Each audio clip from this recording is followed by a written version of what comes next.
Logo quando eu comecei a estudar filosofia, eu percebi que tinha uma grande discrepância entre aquilo que eu falava e aquilo que as outras pessoas escutavam, não por uma questão física, né, do que eu falo e a pessoa escuta, como se eu falasse errado ou algo do tipo.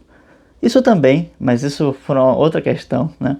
Já falei aqui das minhas dificuldades em relação à comunicação, à extroversão, mas isso me atrapalhou sim em outros sentidos. Mas ainda que quando eu falava a palavra correta que eu queria dizer, eu percebia que muitas vezes eu não comunicava o que eu estava querendo dizer. E isso se dava, na verdade, por uma questão de diferença do significado em que cada pessoa atribuía a uma palavra, né? Isso é que a gente estuda como semântica, né? Ou seja, qual a semântica que nós atribuímos a cada palavra, ou qual o sentido, né? A conotação que nós damos a cada coisa.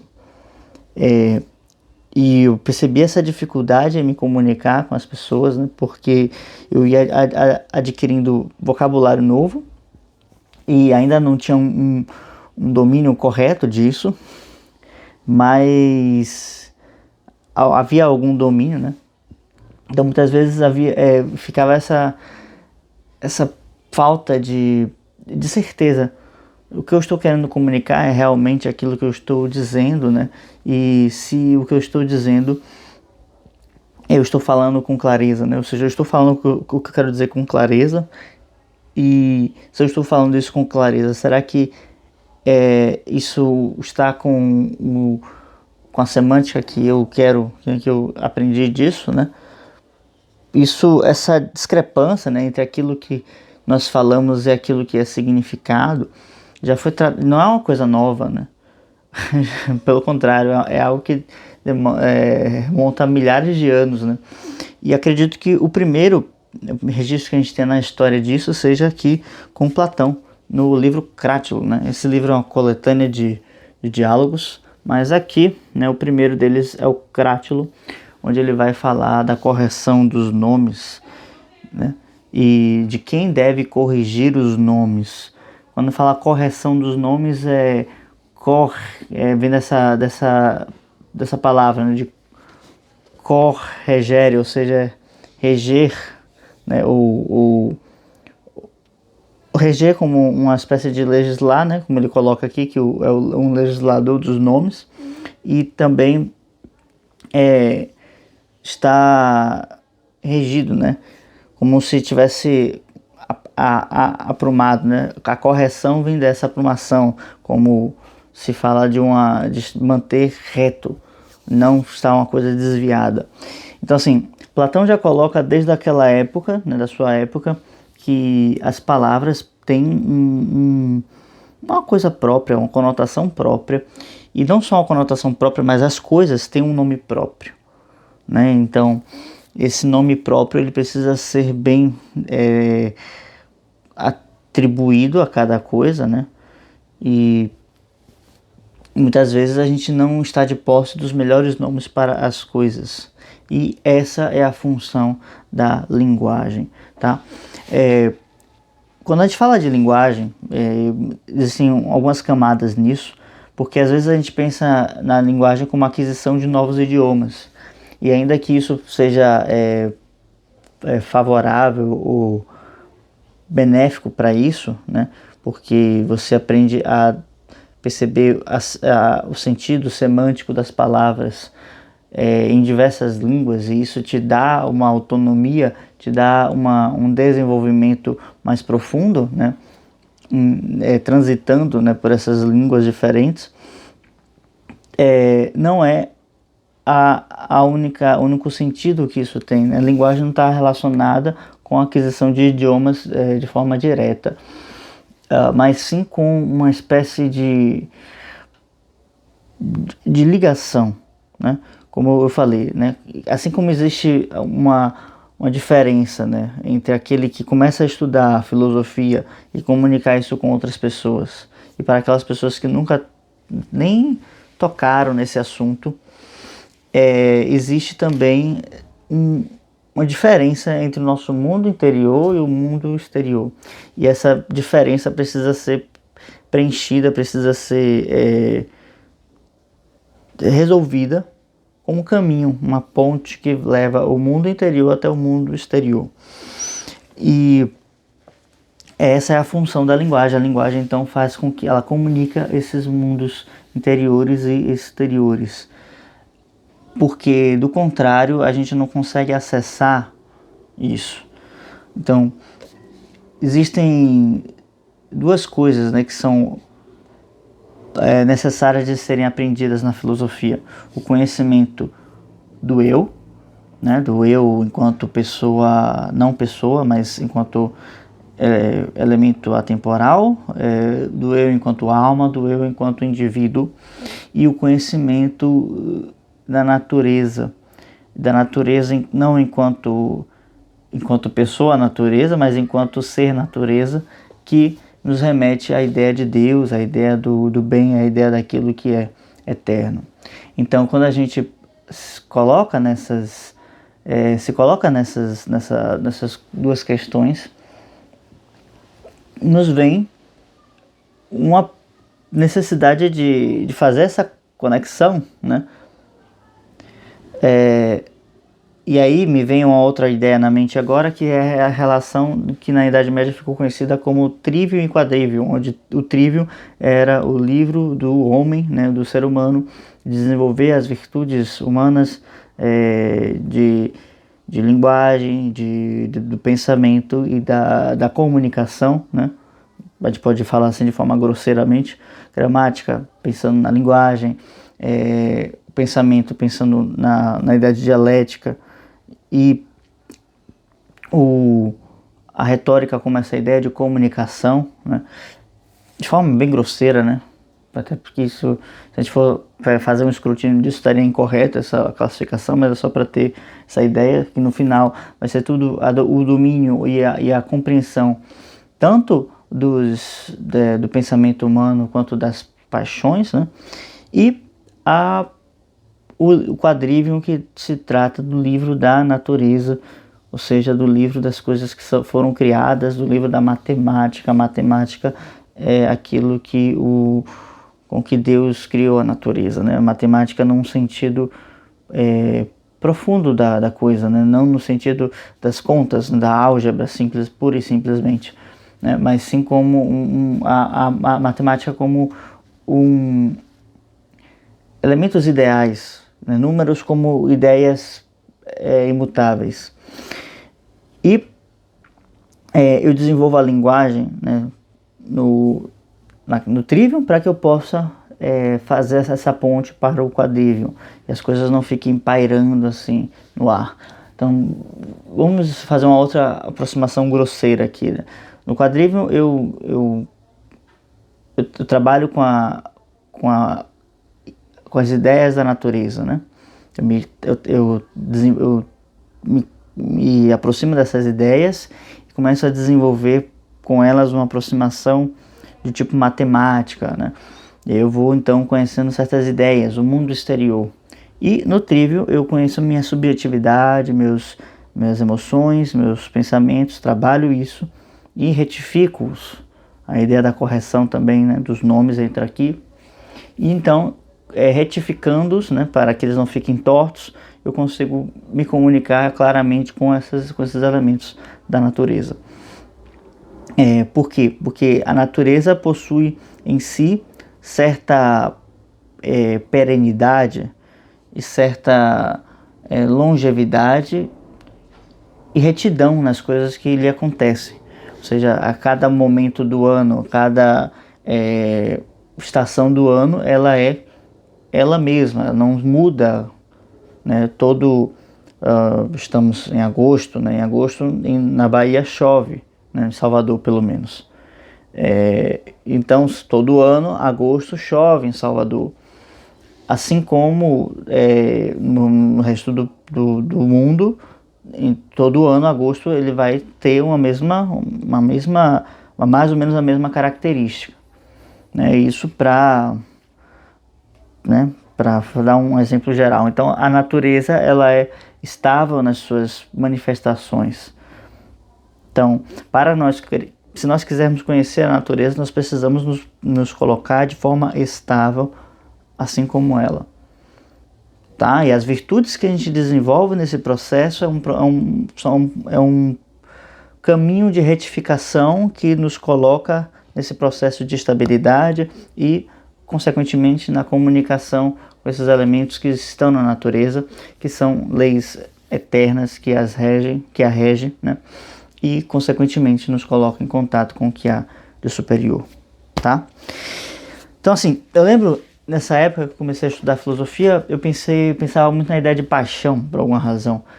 Foi o exemplo que me veio na hora, quando eu estava conversando com um amigo meu na biblioteca, e a gente estava colocando algumas coisas, e que muitas vezes alguém que quer falar da ideia, por exemplo, do amor, ele não vai falar do amor, ele não vai fazer uma diferenciação com paixão, e nem vai dizer que o amor é uma busca por aquilo que nos falta, mas ele vai falar sobre como é necessário ou é importante ser paixão na vida, né? Alguns falam até de tesão na vida, enfim.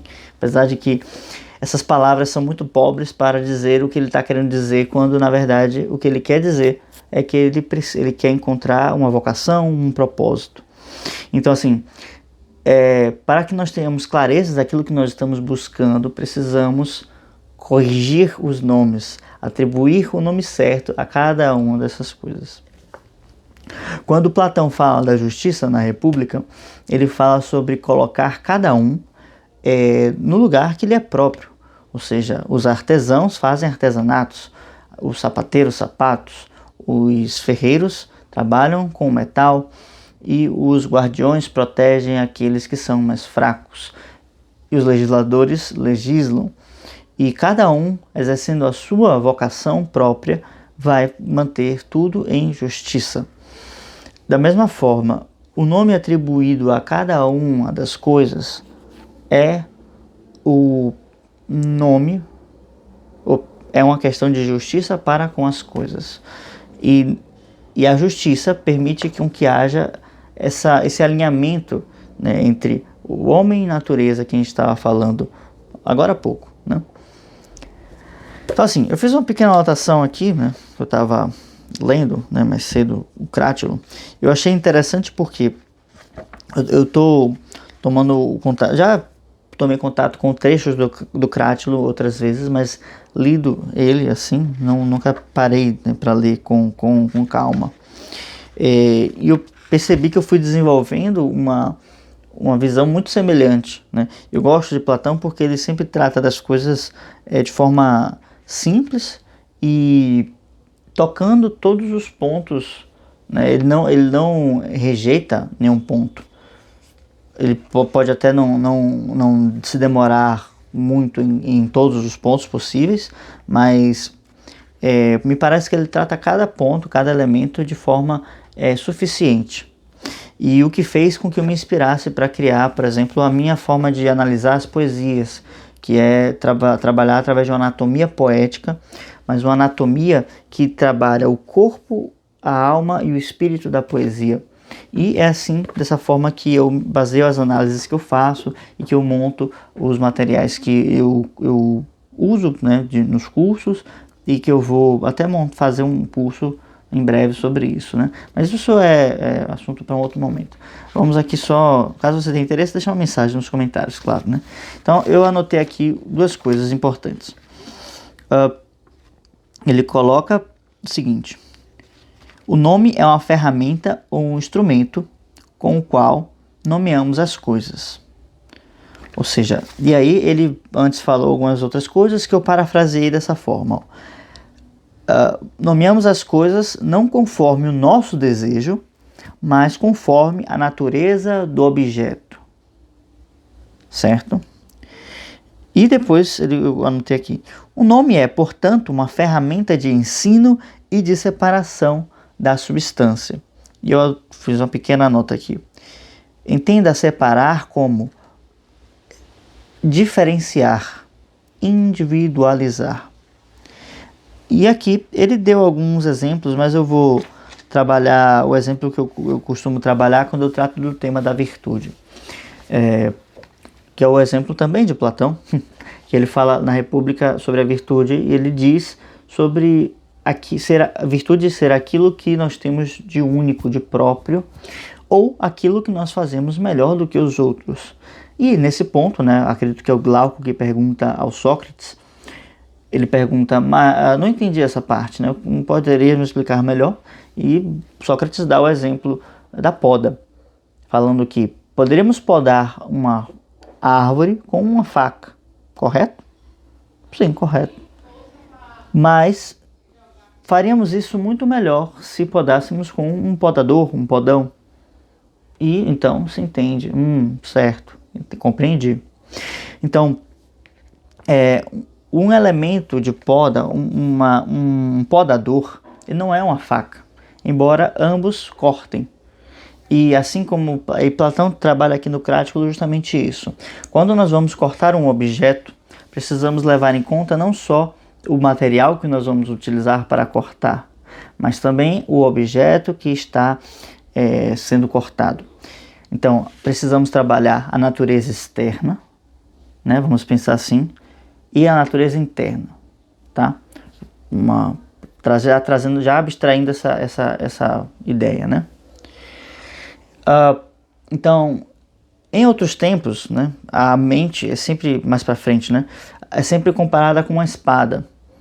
Eu lembro do Da Vinci, ele sempre dá o exemplo de uma navalha. A mente é como uma navalha, que precisa ser bem afiada, e afiada com frequência, senão ela fica gasta ou sem fio, né? Sem fio e enferrujada. E aqui a gente pode fazer essa analogia. O podador ou o instrumento de corte é a nossa mente, que vai precisar fazer uma abordagem diferenciada a depender do objeto que encontre, tá? Não dá para tratar todas as coisas como se elas fossem as mesmas. Aí um exemplo de linguagem aqui, né, ou de comunicação. Quando eu vou falar para um público, eu preciso levar em conta que eu tenho uma faixa etária. Então eu preciso adequar a essa faixa etária. Por quê? Porque não importa o que nós façamos, né? Para eu ensinar filosofia para crianças, eu preciso ter uma linguagem apropriada para crianças. Aí você pode dizer, não se ensina filosofia para crianças, tal. Isso é um outro assunto. Mas assim, se você quer transmitir um ensinamento, é necessário estar adequado àquela faixa etária. É necessário adequar a linguagem. Você não muda o conteúdo, a verdade por detrás do conteúdo, porque isso seria falsear, seria mentir. Logo, seria não ensinar. Para ensinar com eficácia, é necessário levar em conta aquele que escuta.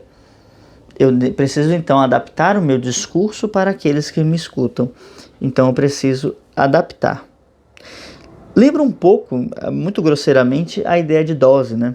Quando a gente toma um remédio, há uma dose específica para adultos e outra para crianças. Da mesma forma, a gente precisa também adequar a dose a o que vamos ensinar para o nosso público. Certo? Então assim, a linguagem é uma ponte do nosso mundo interior para o mundo exterior, mas também é uma ponte do nosso coração para o coração daquele que escuta.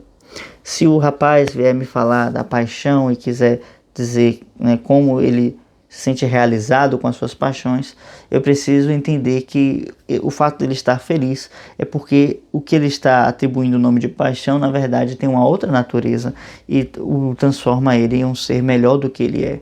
Preciso entender que há uma lacuna de linguagem naquele cidadão e eu preciso buscar compreender a verdade que ele está querendo me transmitir para além das palavras e, se for o caso, aplicar uma correção de nomes, tá bem? Então, o vídeo de hoje era isso mesmo, tá? Queria trazer um pouco disso. É necessário então construir essas pontes. A linguagem é uma ferramenta de construir pontes entre a nossa consciência e a consciência do outro, a consciência do mundo exterior.